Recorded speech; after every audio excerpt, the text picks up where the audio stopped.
खूनी कुआं। सीमा गर्मियों की छुट्टियों में अपनी नानी के गांव आई थी।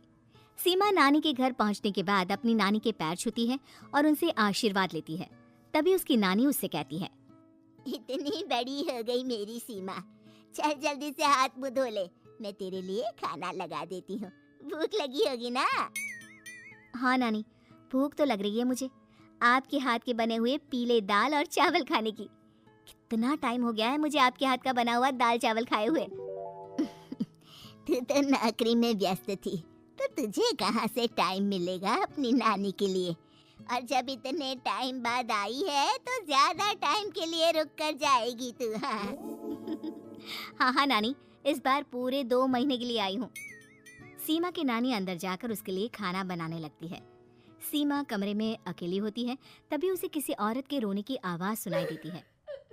वो कभी खिड़की से बाहर झांकती है तो कभी दरवाजे से बाहर झांकती है। उसे समझ में नहीं आ रहा होता है कि आखिर रो कौन रहा है। तभी नानी खाना लेकर आ जाती है। वो अपनी नानी से कहती है, नानी, कोई औरत रो रही है क्या? मैं जब से यहाँ आई हूँ तब से मुझे यहाँ किसी औरत की रोने की आवाज़ आ रही है।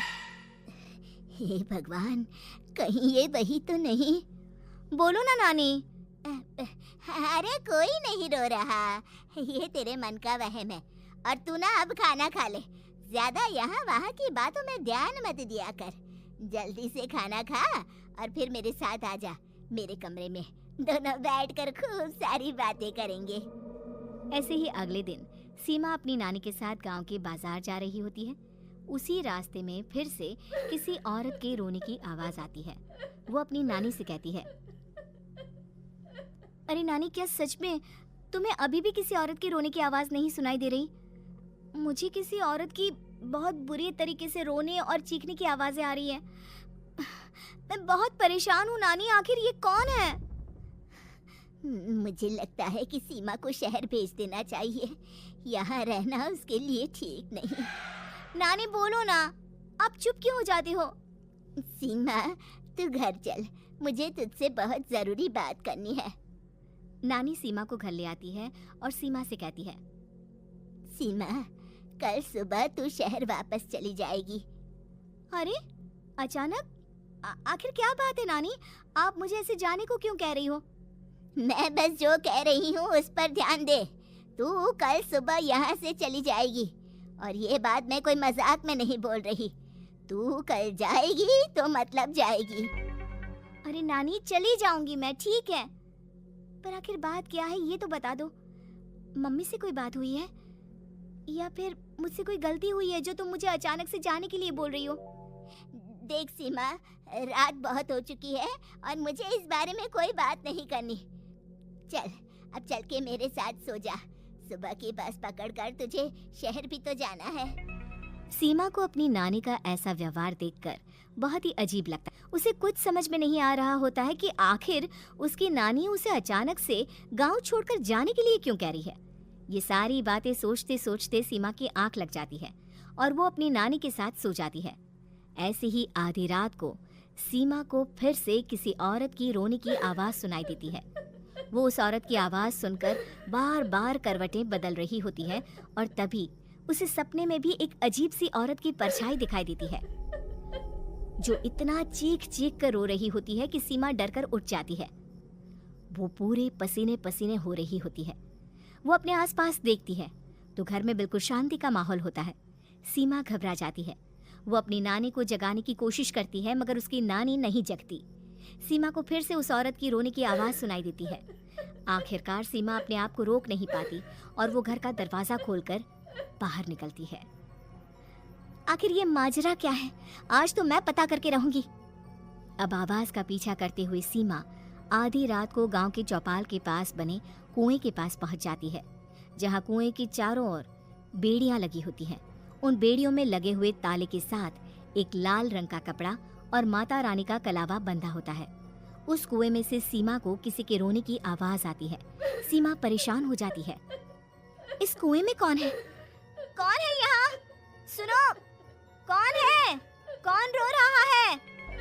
वो चिल्ला चिल्ला कर पूछती है और साथ ही लोगों को जगाने की कोशिश करती है, मगर किसी को भी उसकी आवाज सुनाई नहीं देती।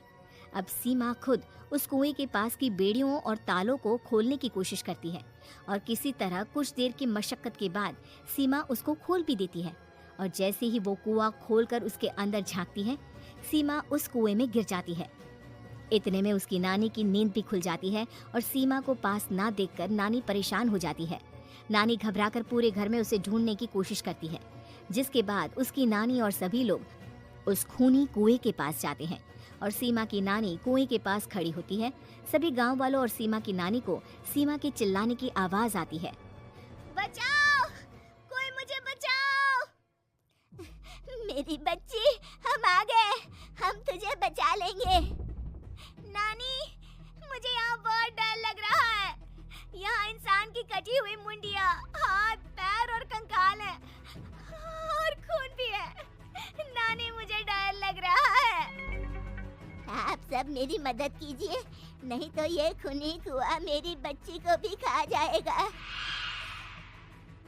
अरे मुझे तो ये समझ में नहीं आ रहा कि आखिर इस खूनी कुएं को खोला किसने। सालों पहले इसको इतनी मुश्किलों के बाद तांत्रिक बाबा ने बंद किया था। अरे पूरा गांव खूनी कुएं के बारे में अच्छे से जानता है, तो कोई भी जानबूझकर तो ऐसा करेगा नहीं।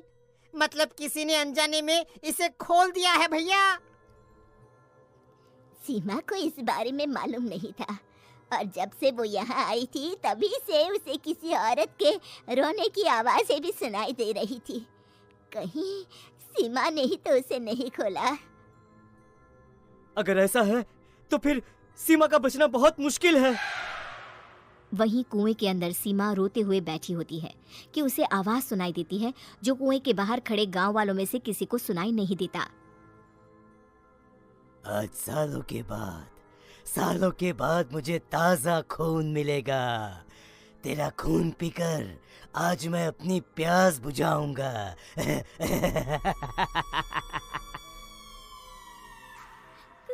कौन है? कौन है? मत मारो प्लीज, मुझे जाने दो प्लीज। मैंने किसी का क्या बिगाड़ा है? वो तुझे मरने के बाद पता चल ही जाएगा। जितने में गांव वाले और सीमा की नानी कुछ सोच पाते, उतने में उन्हें सीमा के चिल्लाने की आवाज आती है और अगले ही पल सब शांत हो जाता है।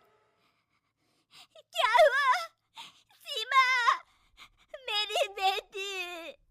माफ करना बहन, लेकिन अब सीमा वापस नहीं आएगी। हमें एक बार फिर से कुएं को बंद करना होगा। गांव वाले तभी तांत्रिक को बुला कर लाते हैं।